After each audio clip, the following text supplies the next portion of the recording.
એટલે ઘણા લોકો અમને આવીને કહે છે કે જે સખડી ભોગ ધરવાની અમે આજ્ઞા લઈએ તો અમારે રોજ દાળ ભાત શાક રોટલી ધરવા પડે ને, એવું નથી. તમે ખાલી છાસ રોટલો તમારે ખાવો હોય કે ખાલી શાક રોટલો ખાવો હોય તો ઠાકોરજીને વાંધો નથી. ઠાકોરજીને વાંધો ક્યારે આવે? જયારે તમારું ને એનું ભોજનમાં ભેદ થઈ જાય, બેયનું જુદું. ક્યાંય પણ મારું તારું હોય તો અહીંયા આપણે આનંદથી રહી શકીએ. એક જ ઘરમાં આપણે રહેતા હોય અને મારું તારું. આ જે વૈષ્ણવો ઠાકોરજીને કેવલ મિશ્રી ધરે છે ને પોતે બધું ખાય છે, એ મારું તારું તો છે. આ દાળ ભાત મારા છે, આ મિશ્રી તારા માટે છે, એ અમારું તારું થયું કે નહીં? ઘણી વાર હસવામાં એક દાખલો આપું છું કે એક એવા વૈષ્ણવ હતા કે જે નિત્ય ઠાકોરજીને મિશ્રી ધરે ને પોતે બધું ખાય, દાળ ભાત શાક રોટલી. હવે એવા વૈષ્ણવને ત્યાં ઠાકોરજીની ખબર અંતર પૂછવા શ્રી મહાપ્રભુજી પધાર્યા. એટલે મહાપ્રભુજીએ જઈને કહ્યું, કૃપાનાથ, ખૂબ આનંદમાં છો ને આપ, અને આ સેવક આપને ખૂબ લાડ ડડાવે છે ને? ત્યારે ઠાકોરજીનો એક જ જવાબ હોય કે આ 5 વર્ષમાં હજી નિર્ણય એ નથી આ સેવક છે કે હું સેવક. આ ગરમા ગરમ ભોજન ખાય છે અને મારા માટે જો આ પથરા જેવી મિશ્રી છે. વૈષ્ણવો, આ વસ્તુ બરાબર નથી. તમે મેંડ અપરસથી ગભરાવ નહીં. જેવી તમારા ઘરની સ્થિતિ, તમે જુઓ, મહાપ્રભુજીએ કોઈ મેંડને અપરસના કોઈ પુસ્તક લખ્યા છે? હું એમ નથી કહેતો કે મેંડ અપરસ ન રાખવી, નહીં, રાખવી જોઈએ. આપણા ઘરની પરિસ્થિતિ જોઈને અને આપણે મેંડ અપરસ રાખવી જોઈએ. હવે તમે જો આ ફ્લેટમાં રહ્યો છો તો આમાં તો સાર્વજનિક જ જલ આવે છે. હવે તમે વિચાર કરો કે જયારે આ આખી બિલ્ડિંગનો ટાંકો જયારે ધોવાતો હશે, તેમાં કોઈ મુસલમાન કે ભંગી ટાંકાની અંદર જતો હશે ને સાફ કરો. એક વસ્તુ સમજો તમે કે આપણી મેંડ ક્યાંથી શરૂ થાય ખબર છે? જ્યાંથી આપણો અધિકાર શરૂ થાય, આપણી સત્તા જ્યાંથી શરૂ થાય ને ત્યાંથી આપણી મેંડ શરૂ થાય. ત્યારે શાક વાળો તમને હેઠવાળાથી શાક આપે છે, એ ચાય પીતો કે ધોવા જાય, હાથ બીડીએ પીતો હશે, તમે કદાચ કેવો હાથ ધોઈ લે તો તમને શું કહે? હાલતો થાય.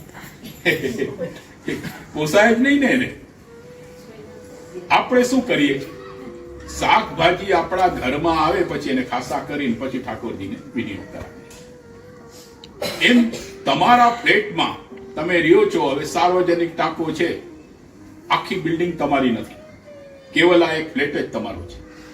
તમારે શું કરવું જોઈએ? જે ટોયલેટમાં જે લાઈન જાતી હોય એ અલગ કરવી જોઈએ, અંદર આવે ત્યાંથી, તમારા ફ્લેટની અંદર આવે, અને બાથરૂમમાં જાતી હોય અલગ કરવી જોઈએ. આ રીતે મેન્ટ કરાય. બાકી આખી બિલ્ડિંગમાં આપણી સત્તા નથી તો આપણે શું કરવું? પણ વૈષ્ણવો આજે મોટા ભાગના ઠાકોરજીને બધું ભોગ નથી ધરતા. એમાં એને 2-3 વસ્તુ આડી આવે છે.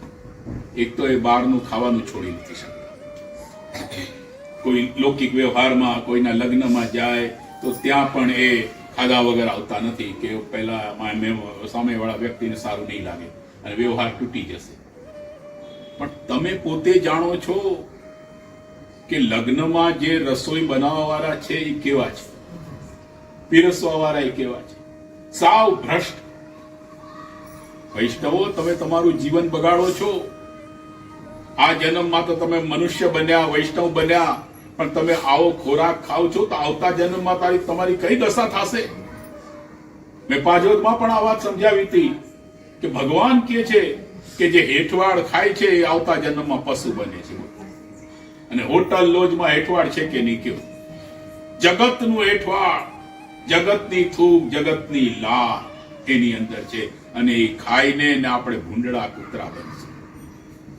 આવો મનુષ્ય દેહ તમને પાછો નહીં મળે. એટલે ગોવર્ધનનાથજીએ પ્રગટ થઈને કહ્યું, અસમર્પિત વસ્તુ નામ તસ્માદ વર્જનમ. ઠાકોરજીને સન્મુખ ભોગ ધર્યા વગરની કોઈ વસ્તુ ગ્રહણ ન કરાય. આ સિદ્ધાંત છે. હવે સમર્પણ પછી ત્રીજી વસ્તુ આવે છે, એ શું છે? તો કે નિસાધનતા. દીનતાનો ભાવ આપણી અંદર હોવો જોઈએ. ઠાકોરજીની સેવા કરીએ ત્યારે આપણી અંદર દીનતાનો ભાવ હોવો જોઈએ કે હું શું સેવા કરીશ, આપની કૃપા છે એટલે આ સેવા મારાથી થાય છે, બાકી મારી કોઈ લાયકાત નથી કે હું ઠાકોરજીને લાડ લડાવી શકું. આ દીનતા. પછી ચોથું છે ભક્તિ. ભક્તિ એટલે પ્રેમ. જો કોઈ તમને એમ પૂછે કે ઠાકોરજીની સેવા, પુષ્ટિ માર્ગીય સેવા આપણે કરીએ છીએ, ઠાકોરજીની સેવા, તો એ સેવા નિષ્કામ છે કે સકામ? કયો? બેય છે. આપણા સુખ માટે સેવા નિષ્કામ છે, પણ ઠાકોરજીના સુખ માટે તો સકામ છે. નહીં તો પછી આ નવા નવા મનોરથ તમે કેમ કરશો જો નિષ્કામ જ હોય તો? ઠાકોરજીના સુખ માટે સેવા સકામ છે, આપણા સુખ માટે નિષ્કામ છે. અને એ સેવા આપણે કરીએ, ઘણા લોકો કે અમને વૈષ્ણવ કહેતા હોય કે જે શું કરીએ, અમારું મન નબળું છે, સેવામાં ચોટતું નથી. ટીવી સિરિયલમાં ચોટે જ કે નહીં? ફોનમાં કોઈ સાથે વાત કરતા હોય ત્યારે મન ચોટે છે. આસપાસ શું થઈ રહ્યું છે ખબર નથી કોઈને પડતી. મન નબળું નથી, પણ અંતઃકરણ અશુદ્ધ છે. અંતઃકરણ કોને કહેવાય ખબર છે ને? કોને કહેવાય? આપણી ઇન્દ્રિયો છે, આંતર ઇન્દ્રિયો, એને અંતઃકરણ કહેવાય. મન, ચિત્ત, બુદ્ધિ અને અહંકાર.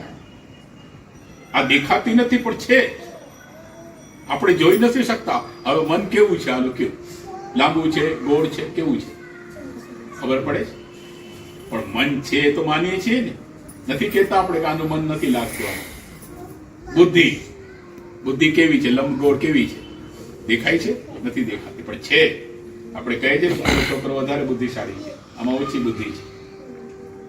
આ આંતર ઇન્દ્રિયો છે. અને એ જ્યાં સુધી શુદ્ધ ન થાય ત્યાં સુધી વિષયાક્રાંત દેહાનામ નાવે સહ સર્વદા હરે.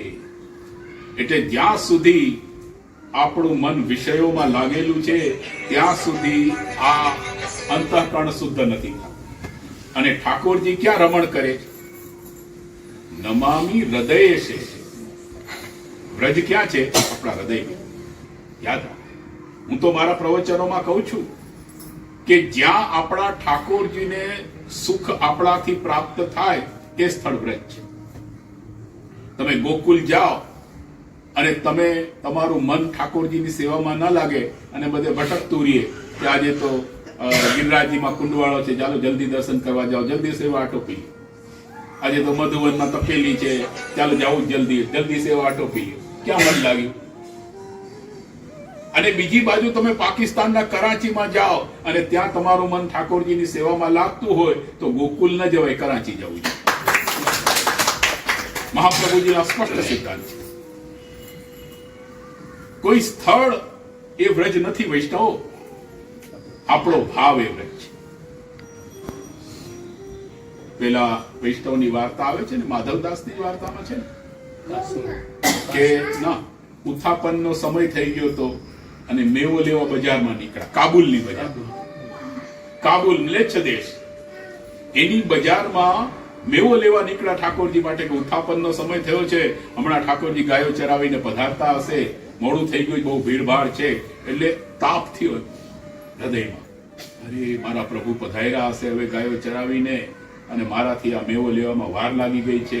આ તાપ થયો એમને તો કાબુલની બજારમાં ઠાકોરજી પ્રગટ થઈ ગયા બધા વાર્તામાં. અને કાબુલની બજારમાં ગાયો ચરાવીને ઠાકોરજી પધારે છે સાક્ષાત. એવા દર્શન માધવદાસને થાય છે. હવે કાબુલ તો મ્લેચ્છ દેશ છે ને. એટલે ઠાકોરજી માટે કોઈ સ્થળની મહત્તા નથી, તમારા ભાવની. એટલે ભક્તિ એટલે સર્વસ્વ સમર્પણ કરી અને ઠાકોરજીના બની જાય. આ રીતે નહીં કે મારું તારું હોવું જોઈએ. એની અંદર 84,252 વૈષ્ણવોની વાર્તામાં ક્યાંય આવે છે કે કોઈ વૈષ્ણવે જઈને અને ગુસાઈજીને અને મહાપ્રભુજીને પૂછ્યું હોય ઠાકોરજી પધરાયા પછી કે ઠાકોરજીને શું હરોગાવું? કઈ પૂછ્યું જ કોઈ? અત્યારે આ બધું ચાલુ છે. એ જ રીતે તમે જુઓ કે આજે સેવાના પ્રકારના પુસ્તકો આપણે વૈષ્ણવને દેવા પડે છે. 84,252 વૈષ્ણવ બધી ચોપડી જોઈને એને સેવા કરતા હતા, કારણ કે આ તો શુદ્ધ પ્રેમ છે. કોઈ છોકરી પરણે અને એને પહેલી ડિલિવરી આવે, એણે કોઈ દિવસ એની મમ્મીને ફોન કરીને પૂછ્યું કે મમ્મી મને એક્સપિરિયન્સ નથી, પહેલી ડિલિવરી આવી, બાળકને પ્રેમ કેમ કરો મને શીખાડ, કોઈ પૂછ્યું? આ તો પ્રેમની વાત છે. ઠાકોરજીને શું દેવાનું છે? પ્રેમ, શુદ્ધ પ્રેમ. અને જો આપણી સેવાની રીતે કેવી છે, મંગલ ભોગ થી લઈને તમે સેન સુધીની સેવાનો પ્રકાર જો તો મંગલ ભોગમાં આપણે નાના બાળકને જેમ માં લાડ લડાવે અને એની તૈયારી કરે એ પ્રકારે જ મંગલ ભોગમાં છે. ઠાકોરજી જાગે એની પહેલા તેનું ભોજન તૈયાર થઈ જાય છે, ચોકીમાં પધરાવી લેવાય છે. અને દૂધને પણ આપણે ભોગ ધરતા પહેલા જોઈ લે કે બહુ ઠંડુ નથી ને બહુ ગરમ નથી, આંગળી બોરીને માં જોઈ લે છે. એવી રીતે સ્નાન કરાવીએ છીએ ત્યારે ગરમ જલ અને ઠંડુ મિક્સ કરીને, કે બાળક નાનું કઈ કહે નહીં કે મમ્મી આ ગરમ વધારે છે કે આ ઠંડુ વધારે છે, કે બાળક માં સમજી જાય.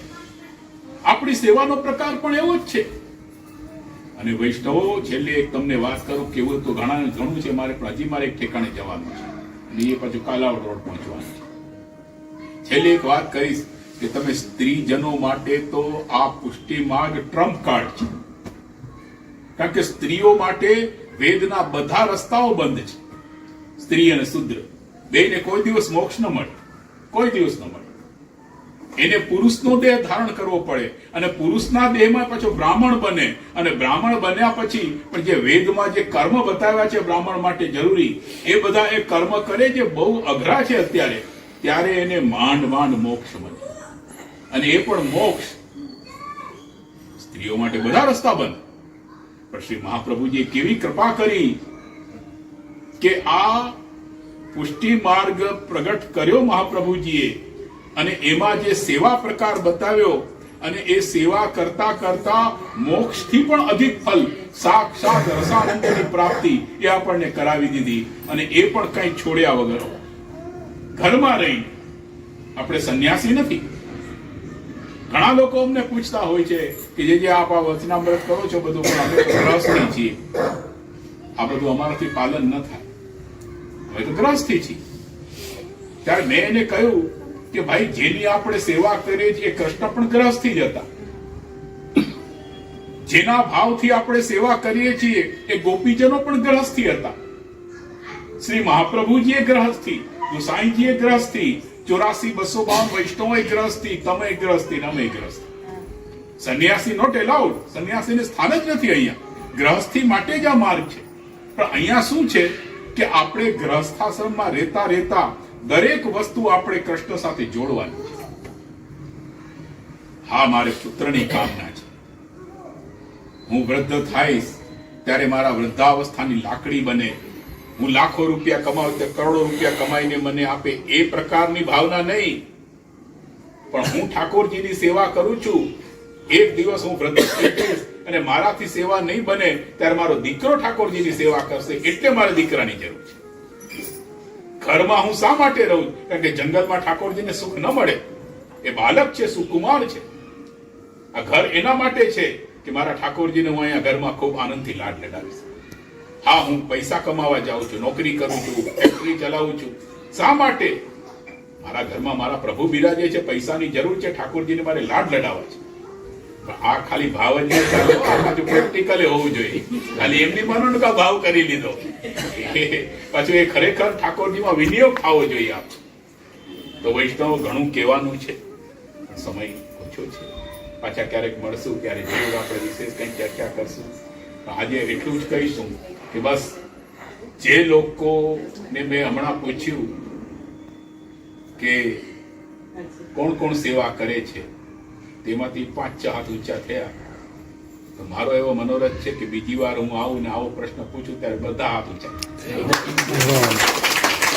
અને બીજો મેં ત્યારે પ્રશ્ન કરેલો કે ચેતસ્તત પ્રવણમ સેવા કોણ કોણ કરે છે, ચિત્ત એનું, ત્યારે એમાં તો કોઈના હાથ ઊંચા ન થયા. અને ત્યાં હોય તો આપણે કરીએ નહીં, પણ લગભગ કોઈના થતા જ નથી. પણ મારી એમાં પણ એવી ઈચ્છા છે કે શ્રી મહાપ્રભુજીની કૃપાથી આપ બધાને એ ચેતસ્તત પ્રવણમ સેવા પ્રાપ્ત થાય. બસ આજ આપના ચરણાધીન.